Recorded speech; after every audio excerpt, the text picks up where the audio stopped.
She always said her ex was just a friend. One night, I got curious and checked her Uber history. She'd visited him every weekend while I worked nights. So I sent him a thank you card with a copy of the lease she'd just been removed from. I'm a 38-year-old guy living in Seattle, Washington. I work as a night supervisor at a logistics company near Seattle-Tacoma Airport. The hours are long, but the pay is decent, and I've always been a night owl. My girlfriend, whom I'll call Sarah, and I had been together for about 3 years. We met at a local coffee shop in Capitol Hill, and things moved quickly. Within 6 months, she moved into my apartment in West Seattle. Sarah is a 34-year-old freelance graphic designer. She works from home, which was convenient for both of us. She'd often mention her ex-boyfriend, Mark, in passing. They had dated for a couple of years but broke up amicably, according to her. She insisted they were just friends now, and that there was nothing to worry about. I trusted her. I had no reason not to. She was affectionate, attentive, and we rarely fought.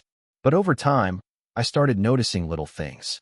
She'd be on her phone more often, smiling at messages she wouldn't share. She started going out on weekends, saying she needed to clear her head or meet up with old friends. I worked weekends, so I couldn't join her. Still, I didn't want to be the jealous boyfriend. One Friday night, I came home early from work due to a system outage. Sarah wasn't home. I texted her, but she didn't respond. Around midnight, she walked in, surprised to see me. "Oh, hey, I thought you were working late," she said, trying to act casual. I was, but there was a system issue. "Where were you?" "Just out with some friends from college. We grabbed dinner and drinks." I nodded, but something felt off. Her stories were becoming more frequent and vague. I decided the following week, while Sarah was in the shower, her phone buzzed with a notification. It was from Uber. "Thanks for riding with us. Rate your driver." Curiosity got the better of me. I opened the app and checked her ride history. My heart sank. Every weekend for the past 2 months, she had taken an Uber to an address in Ballard, a neighborhood where Mark lived. She'd go there around 7 p.m. and return home around 2 a.m. The pattern was consistent. I felt a mix of anger, betrayal, and sadness. I wanted to confront her immediately, but I needed more information. I decided to do some digging. I remembered that Mark had a public Instagram profile. I checked his posts and stories. Sure enough, there were photos of Sarah, nothing overtly romantic, but they were together at bars, parks, and even his apartment. The timestamps matched the Uber rides. I felt sick. I took screenshots of everything and saved them in a folder on my laptop labeled Truth. That Sunday, I waited for Sarah to return from her usual outing. When she walked in, I was sitting on the couch with my laptop open. "Hey, how was your night?" I asked. "Good. Just hung out with some friends." "Which friends?" "You don't know them. Just some old college buddies." I turned the laptop towards her, displaying the Uber history and Instagram photos. "Care to explain this?" Her face went pale. She sat down, speechless. "I trusted you, Sarah. You told me Mark was just a friend. I didn't mean for it to happen. It just did." I stood up, trying to contain my emotions. "I need you to pack your things and leave. I can't do this anymore." After Sarah moved out, I felt a void, but I also felt a burning desire for closure. I remembered that Mark had a business. He owned a small marketing firm in downtown Seattle. I decided to send him a little gift. I bought a thank you card and wrote, "Dear Mark, thank you for taking care of Sarah every weekend while I was working. I hope you both find happiness together. Best regards, Jake." I included a copy of the lease agreement, highlighting the section where Sarah's name had been removed. I mailed it to his office. A week later, I received a call from an unknown number. It was Mark. "Jake, I got your card. That was unexpected. Just wanted to express my gratitude. She told me you two had broken up months ago." "Interesting. She was living with me up until last week." There was a pause. "I'm sorry. I didn't know. Now you do." I hung up. It's been 6 months since everything happened. I've focused on work, picked up new hobbies, and even started dating again. Trusting someone new is challenging, but I'm taking it one day at a time. Looking back, I realize that sometimes people show you who they are. You just have to be willing to see it. About 2 months after Sarah moved out, things finally felt normal again. I wasn't waking up in a cold sweat or checking her social media anymore. Work was steady. I'd even met someone new. Her name was Natalie. Sweet girl, a paralegal, sharp as a tack, with a dry sense of humor that kept me grounded. Then one night, I got a text. Unknown number. You think you won? You're pathetic. I stared at the message for a minute, unsure if I should laugh or throw my phone. I knew that tone. It was Sarah. I didn't respond. 10 minutes later, another one. Unknown number. Mark kicked me out. Said he can't trust me after what you told him. Congrats, you ruined 2 people's lives. I locked the screen and turned my phone over. But that was just the start. The next week, my car windshield was shattered.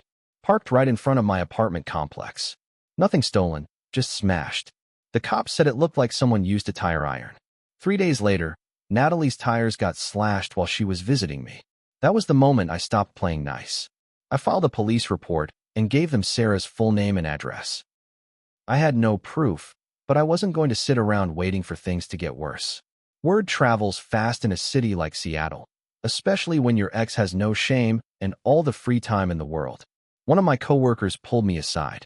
Hey man, I don't know if this means anything, but someone's been spreading stuff about you online. There's a Facebook post going around.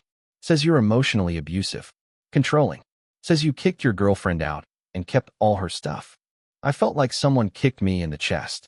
I found the post later that night. Sarah hadn't named me directly, but she didn't need to. The comments were full of mutual friends connecting the dots. One even tagged me before it got deleted. At first, I wanted to go nuclear. Post the screenshots, the Uber rides, the photos. Burn it all down. But Natalie stopped me. Let her drown in her lies, she said. You've got the truth. Just stay quiet and let her spiral. I hated it, but she was right. Instead, I printed everything. All the screenshots, the rides, the texts. Sealed them in an envelope and dropped it off at my lawyer's office. Just in case, I told him. Because something told me Sarah wasn't done. A month later, I got home from work and smelled smoke. My neighbor's apartment had caught fire, accidental kitchen fire, they said. But the timing? Too perfect. The fire hadn't reached my place, but smoke damage ruined most of my furniture. Insurance took weeks. I was couch surfing with Natalie for a while, feeling like my life was a never-ending episode of some low-budget revenge series. Then one night, I found something stuck to my door. A handwritten note. No envelope. You deserve every bit of this. You took everything from me. Don't act like a victim now. I called the cops again. I decided to get smart. Hired a private investigator, guy named Alonzo, retired detective. Looked like he hadn't smiled since the 90s. Quiet, sharp, didn't ask too many questions. Within a week, he had photos. Sarah, following me. Sarah, sitting in a car outside Natalie's office. Sarah, walking by my job at 3 a.m., staring up at the building.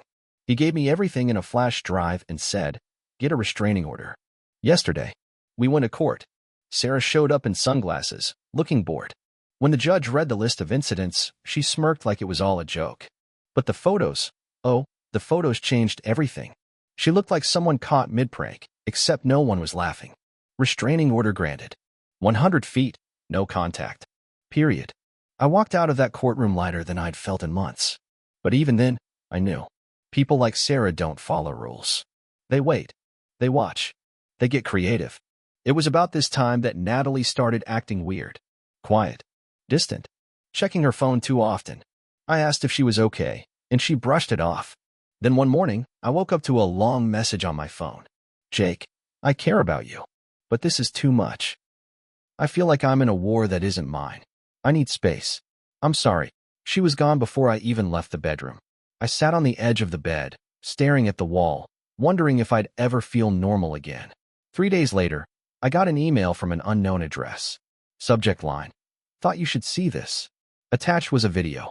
Grainy security footage. Looked like it was outside a bar in Belltown. 2 people. Sarah and Natalie. Arguing. Then hugging. Then Natalie handing Sarah something. An envelope, maybe? The timestamp? A week before Natalie broke things off. My stomach flipped. I called Alonzo. He ran a background check on Natalie.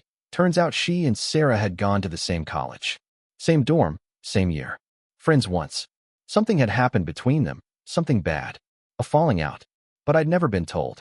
Now I wondered, had I been played again? Was Natalie just another pawn in Sarah's game? Or worse, part of the game itself? I moved. Changed my number. New apartment near Green Lake. Kept to myself. I left no digital footprint, new social media, under aliases. I even got a P.O. box for mail. But you can't outrun a ghost. A week after I moved in, I got a postcard. No return address. Just a photo of me, walking out of my new building. Written in black Sharpie, try to hide. I still win. The photo shook me. Not just because it was recent, but because it was taken from inside the gate. My new building had a secure entry. The only way someone could have gotten that angle was if they were already inside. I checked the timestamp on the security app I'd installed 2 days earlier. Nothing. Then I realized the camera had been unplugged. There was a 4-hour gap in the recording. That night, I didn't sleep. I called up one of my few remaining friends, Marcus, to help me install a new set of surveillance gear. We hadn't talked much since everything went down, but he was the type of guy who showed up when it counted. As we worked, he hesitated and said, "Man, I didn't know how to tell you this, but Sarah called me a few weeks back." "What?" "Yeah." She asked if we still talked. Said she missed you. Said you were spiraling. I clenched my jaw. "And what did you tell her?" "I told her to lose my number." But she sounded off. Like, scary calm. Like she was planning something. 3 days later, I got a letter slipped under my door. Not mailed, slipped. Inside was a printout of a job listing. It was for my exact position at the logistics company. Same salary. Same title.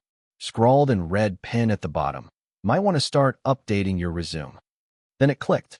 I checked my work email, and sure enough, there was an anonymous tip sent to HR.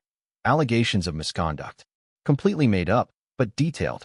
My boss, who'd always trusted me, called me into his office the next day. "Jake, I know it sounds crazy, but I need to put you on leave while we investigate." That's when I knew. She wasn't trying to scare me anymore. She was trying to erase me. I needed leverage. Something big. Something she couldn't twist or deny. So I baited her. Created a fake online profile, using a stock image. A made-up name. I messaged her, pretending to be someone who'd heard her side and wanted to meet. She fell for it. Fast. Over 2 weeks, we chatted. She spilled bits of her version of the story. Some true, most wildly false. Then one night, she sent a voice message. In it, she laughed and said, "He thinks he's safe. That poor idiot has no idea what I've already set up. It's like a long fuse. I just sit back and let it burn." That was all I needed. I sent the message straight to my lawyer. We filed a civil harassment suit the next day. Out of nowhere, I got a call from someone I didn't recognize, Lena. She said she was Sarah's old roommate. From before me. Back when Sarah lived in Tacoma. She did the same thing to me, she said. Different guy, different town. Same chaos. The stalking. The lies. The threats. I ended up moving states to get away. My skin crawled. Lena offered to write a statement. She had emails, screenshots, even an old voicemail where Sarah threatened to make her pay. The picture was becoming clearer and way darker than I'd imagined. Then, Natalie came back. She showed up at my work parking lot one evening, out of nowhere. She looked tired, scared. "I didn't know she'd take it this far," she said. "I thought it was just going to be some petty thing. She told me you hurt her, that you cheated, that you were dangerous." "And you believed her?" She nodded, ashamed. "Until I didn't. She tried to get me fired, too. Said if I didn't help her get back at you, she'd destroy my reputation. I just wanted out. I didn't trust her. Not completely. But she gave me a USB stick. She had a burner phone. This has everything. Texts, call logs, even some recordings. I copied it before I walked away. The data on the USB was explosive. One recording had Sarah talking to someone on the phone, talking about planting something at my apartment. Another was her laughing about the Facebook smear post. It's not about people believing it. It's about him losing faith in himself. But the worst? A spreadsheet labeled payouts. It had dates, dollar amounts, and names. Some I recognized. One of them was a paralegal firm, Natalie's. That's when I realized Sarah had paid Natalie. Or tried to. Maybe she blackmailed her. Maybe she bribed her. Either way, Natalie had played both sides. The civil harassment case moved fast once the evidence came in. The judge didn't just renew the restraining order, they extended it to 5 years. Sarah was also hit with a cease and desist from my employer, and police started an investigation into her online behavior and threats. She showed no remorse. "I was protecting myself," she said in court. "He's dangerous." But with the paper trail, the recordings, the witnesses, her story fell apart. I didn't feel victorious, just hollow. I changed numbers again, moved again, blocked everyone from the old life. I live quieter now. No social media, No shared passwords. No assumptions. It's been 2 months since I last heard from her. Still, every time I see a white sedan drive slowly past my place, I tense up. Every knock at the door feels like a trap. It was almost a year since Sarah left. And just when I thought the storm had passed, I got a call from Alonzo, my private investigator. "You might want to sit down," he said. She was back in Seattle. She'd rented a small Airbnb under a fake name, less than a mile from my new apartment. She wasn't hiding. She was watching again. And the most disturbing part? She'd been visiting my old workplace's HR department, asking for updates, pretending to be someone else. I was done playing defense. I started watching her. I followed her routine.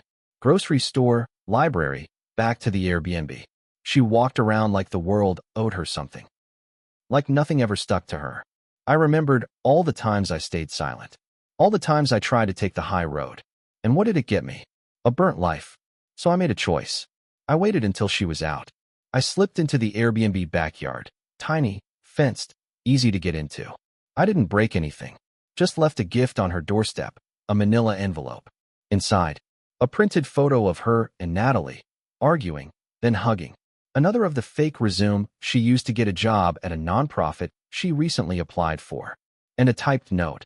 "Keep pushing, and I'll bury you." Not with fists. With the truth. No signature. Just my old burned-out lighter enclosed. One she used to borrow all the time. The next week, her fake identity was reported. Then the police found out she'd forged documents. Credit fraud. She'd used my info, my social security number, to apply for a small business loan 6 months ago. That was the final nail. They arrested her. In court, her mask finally slipped. She tried to say I manipulated her, that I was abusive. She cried, screamed, cursed. But the records didn't lie. The texts, the forged papers, the tracking. The judge sentenced her to 3 years. But I wasn't done. I leaked the USB Natalie gave me. Anonymously.